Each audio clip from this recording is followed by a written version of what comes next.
What up? It's your boy Mike, living down in Mexico. Today I'm gonna be doing a walk around and talking about all the mods I did to this YZ450 Supermoto and how much it costs approximately.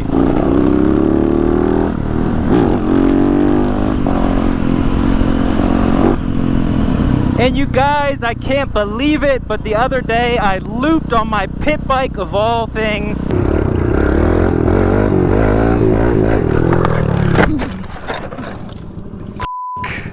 Yeah, that really sucked, and right now my knee is a little bit messed up. I'm gonna be going to the doctor to get it checked out, see if I did anything really bad. Look at this, I have turn signals, how fancy.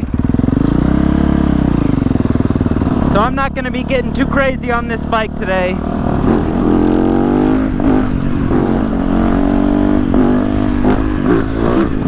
I fucking love this bike, man.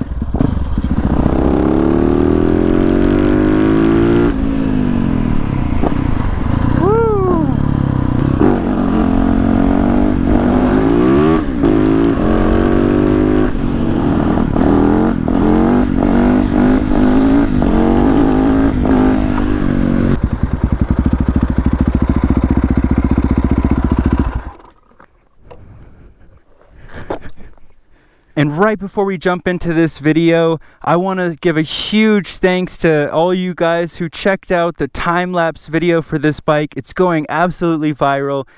As of today, it has over 400,000 views, and we've gained about 5,000 new subscribers in the last 2 weeks. So this is me saying what's up to all you new subscribers. And that being said, a lot of you guys have questions about this bike. You've been asking about certain parts, asking how much did it cost to do all this. So I'm going to try to answer a lot of those questions right now. Starting off with this motorcycle, it's a 2014 YZ450F. This is a motocross race bike, and I purchased it for $2,400 and a little bit extra for the gas to go get it. This bike was 3 hours away from me at the time. And I come to find out that this bike had over 205 hours on the ECU. So this bike had seen a ton of use, and I really didn't know how beat up it was, but I knew that this was the cheapest bike I could find online at the time. This thing looks absolutely amazing,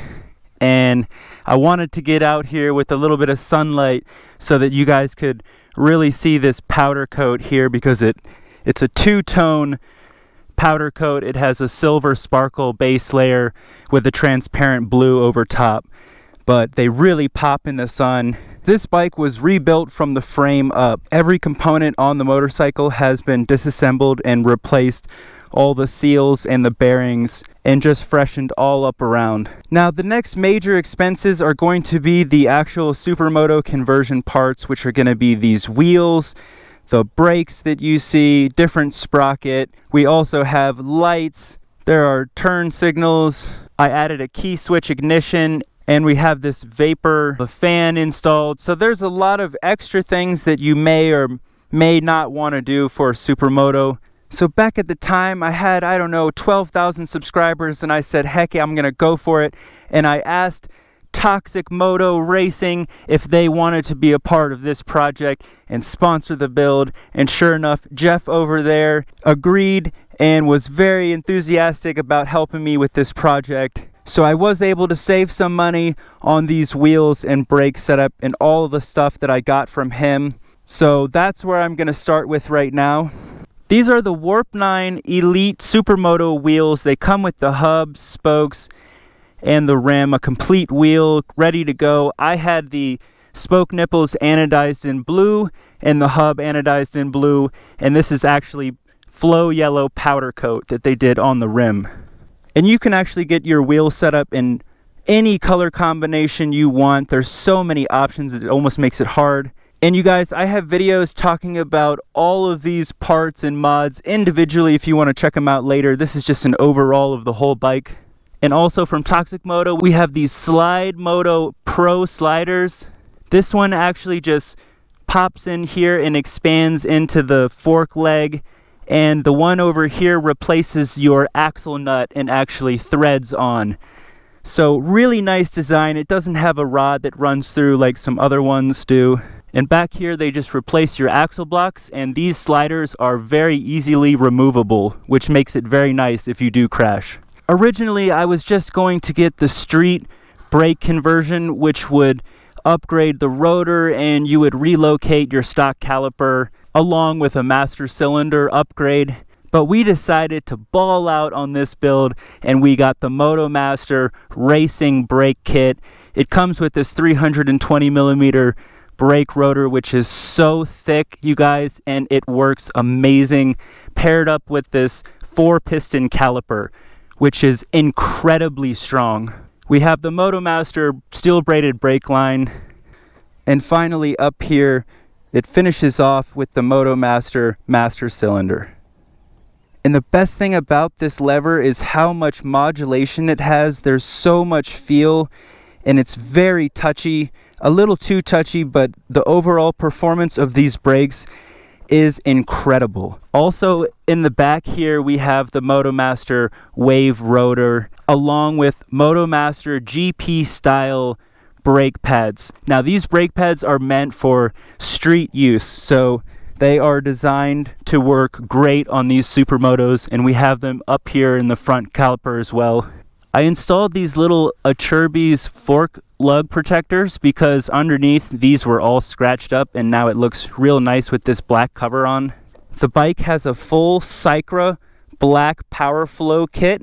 So this kit actually has radiator scoops in here that allow a lot more air to come into this redesigned airbox as well. And on top of that, we have the MOTO X Decal graphics. This is their logo. And those graphics you can get from JAX Moto, which is the shop down here in Monterrey, Mexico, that helped me with a few things on the build, including the valve installation and a few other things I needed help with. But I designed this kit, and actually it's supposed to look similar to the 2020 YZ450, although with the colors changed, it doesn't look that close anymore. But I had to go with the flow yellow and a lot of black and blue to really tie all these colors together on the bike. And when I got these Warp 9 wheels, they also came with the sprocket. I'm running a 44 in the rear and a 14 up front.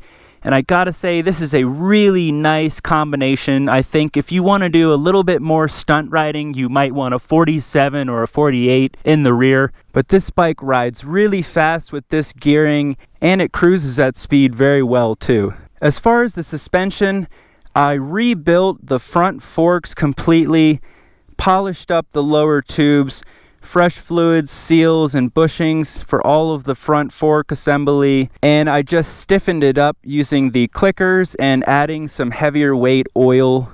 These forks work great. I love the KYB suspension, I gotta be honest. Back here for the shock, I also completely disassembled this, rebuilt it, and as you can see, I Cerakoted the body along with some of the rings and other parts, and powder coated the shock spring flow yellow to match these wheels. Also, this is just a cheap eBay gold chain that I got. I think it was $25, and it's been holding up great, working well. You guys have seen, I've proven that these chains can work. The bike has the Tusk shift lever and the Tusk brake pedal. This has a folding tip and a cable to keep it from getting snagged. I decided to spend the extra money and get the Tusk kickstand as well, since the old one was so bad it was almost unserviceable in here, and I thought it would really just pull this engine completely together. As you see, I've Cerakoted and powder coated this side case and the clutch cover. I'm going to try to run through the engine real quick, but there's a lot that went on here. I replaced one of the transmission gears that had a small chip. The cases were split.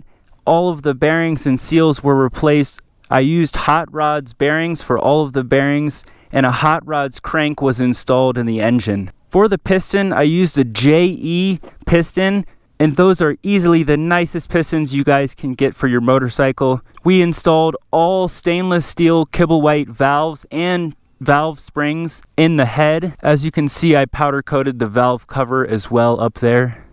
We installed a Wiseco clutch basket along with a full new clutch setup from Tusk. I haven't felt a clutch basket this nice in a long time. Here we have the Boyesen Supercooler, which I can confirm 100% helps keep this bike running a lot cooler. Paired up with these Tusk Racing silicone hoses and a TrailTech fan. This bike is running the stock head pipe just wrapped with some titanium heat wrap. And I swear it does help keep a lot of the engine heat in here and away from your legs. And in the back we have the FMF 4.1 titanium exhaust.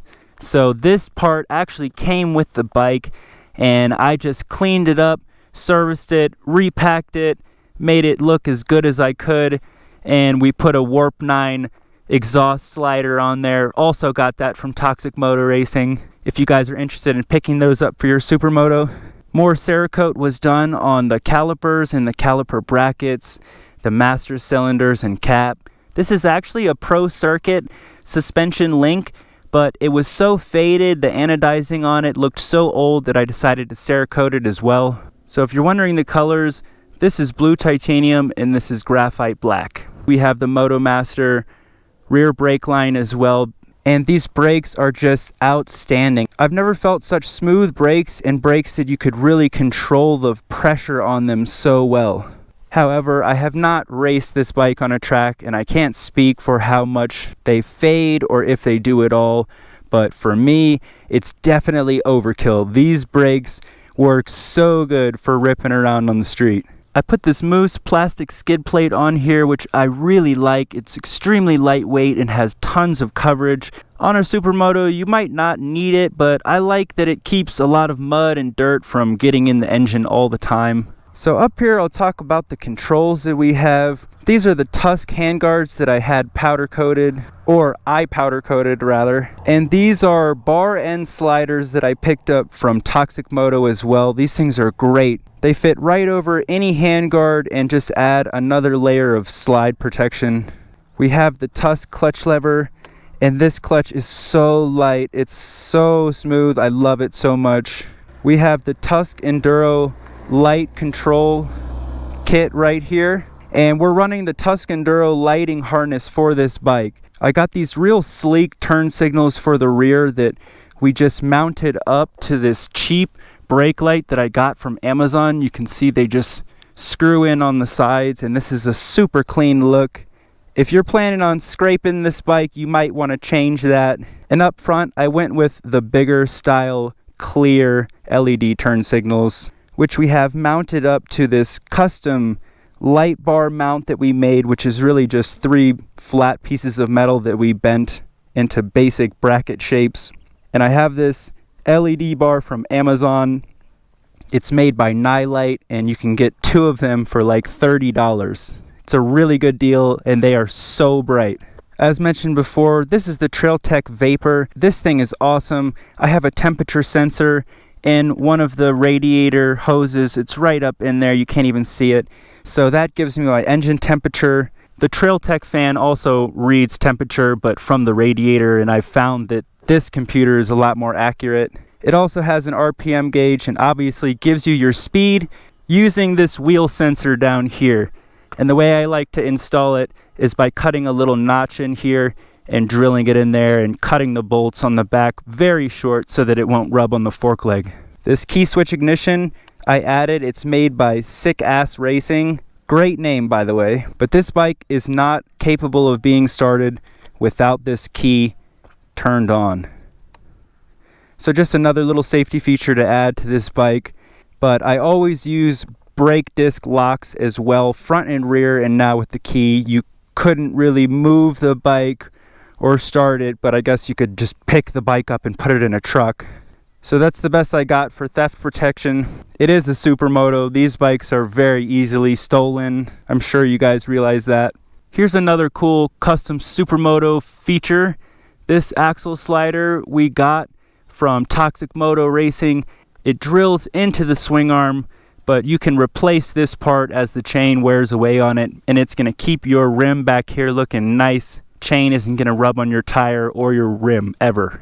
Now we got a lot of airflow coming out of the motorcycle, so I decided to get a high flow intake system for this bike The one I got was made by No Toil. Again, we have the Cycra Power Flow bringing in a lot of air, and then it's coming into this No Toil kit, which does not have a backfire screen. It's a totally open frame with a fire-resistant filter, and I use a water-based oil to oil the filter instead of the standard flammable oil that you would normally use. But this bike definitely breathes. I mean, you can hear it when you're riding. This thing is sucking in a ton of air. I got just a regular bicycle mirror that I got off of Amazon as well on here. It works great. I love the visibility of it, but it does move around a little bit, I've found.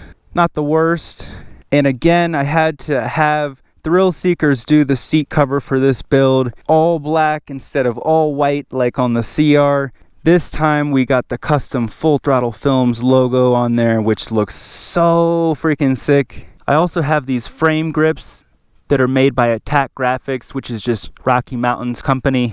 We got engine ice in there now. We broke it in with semi-synthetic Motul, and now we're running Yamalube oil in here. I got the Maxima 600 series brake fluid in here. It's a really good racing brake fluid that's very affordable.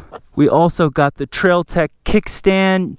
You definitely want a kickstand on these Supermotos. It gets real annoying not having one real quick. If you guys have any more questions, if I forgot something that you saw or you just want to know, drop them down below. I will definitely answer them if I can. And at this point, I'll put on the screen an estimated cost of what it took to get this bike like this. Now you guys, I know it's a lot of money. I couldn't even afford to do this without doing it as a raffle, and that's what's going on. This bike is going to be raffled off in the next few weeks to a very lucky winner here in Mexico. I'll be announcing all the details very soon and getting you guys pumped up on this raffle. I'll definitely be explaining it in Spanish, as the main target of this raffle is people who live in Mexico, because unfortunately I just can't get this bike exported to any of you guys living in another country right now, especially with the coronavirus. This has to be one of the most I've ever talked in a video, and I hate talking, so I'm gonna hop back on this bike, give you guys a sound check of how good it sounds with this exhaust system, freshly rebuilt engine at the JE piston, all that good stuff. Most of you all know I am a die-hard Honda fan, but this Yamaha sounds like a pig. It has so much low-end grunt. I guess I gotta just show you guys.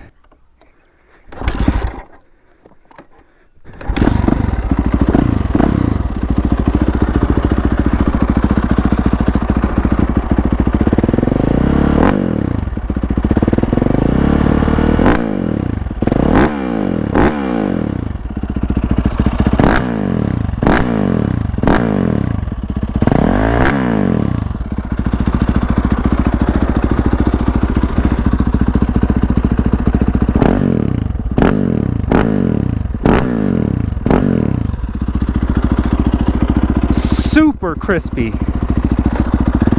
Has to be one of the best sounding bikes I've ever heard. And I'm gonna be real, I really don't want to go home yet.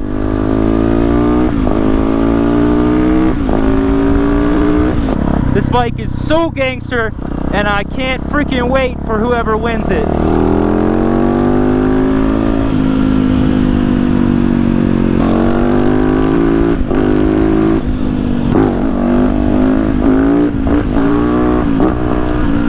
Check it out. 65 Celsius, the engine temperature. That's right where it sits if I'm riding the bike chill, not beating on it. So this bike runs super cool. Oh, yeah. Love it.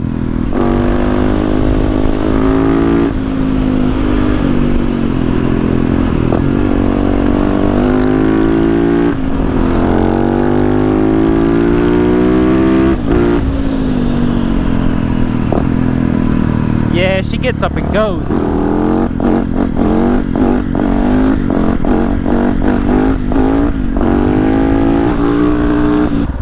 Yo, pit bikes are tight, but big bikes are the shit. Yo, thank you guys so much for watching. Drop a like, leave a comment if you guys want. I hope you enjoyed this video anyways. And I hope you guys get inspired to build yourself a badass supermoto like this. Because I'm telling you, you will never have a more fun experience on any motorcycle. I promise you that. Be safe. I love you guys. See you in the next one. Peace.